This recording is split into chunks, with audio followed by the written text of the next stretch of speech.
When you're as old as you are, Rod, just a little.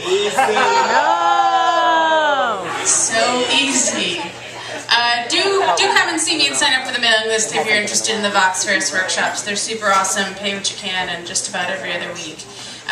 Yes, 3030. That's the tagging Facebook sound.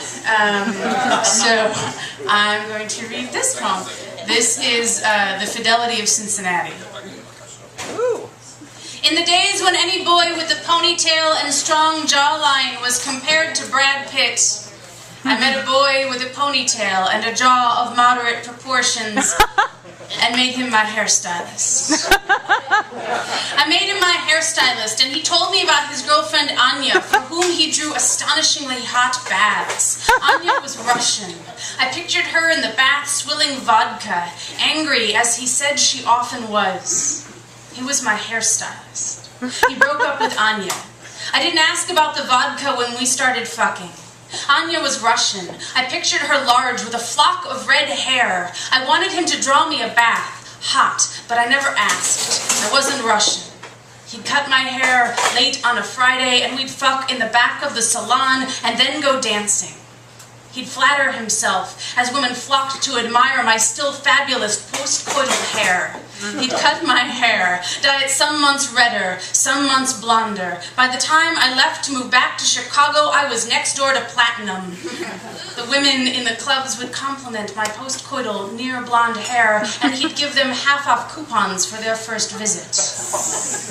We'd go back to his enormous apartment in the worst neighborhood in the city and fuck. I never met Anya. I pictured her walking around this apartment he told me they'd shared, sat in the bathtub spinny from the shots we'd done at the club. He never ran me a bath. I never asked. The women loved his ponytail, his strongish jaw, my hair. Anya showed up once at a party he threw, but I was upstairs. His friends kept us in separate parts of the house until she left. I didn't know she was there. Red lipstick on the glass they said she threw against the wall as she left.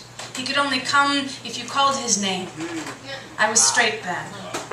Everyone at the party was high, I realize now. He made furniture and sold it to childless gay men. Lots of people thought he was gay.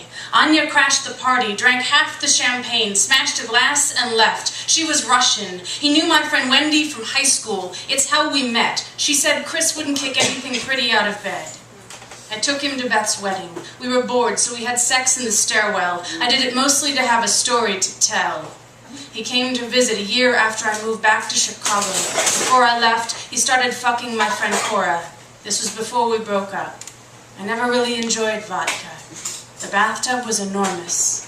When I kissed a woman for the first time, it reminded me of Cora. He got addicted to coke. He came to visit me in Chicago a year after I left. Told me his therapist said going cold turkey off coke often leads to suicide. He came to visit after I started kissing women and got angry that I didn't pay him enough attention. I saw Cora in Chicago years later and gave her the poem I'd written about her boots and strong chin. I heard he moved to the South, got married and gave up hair.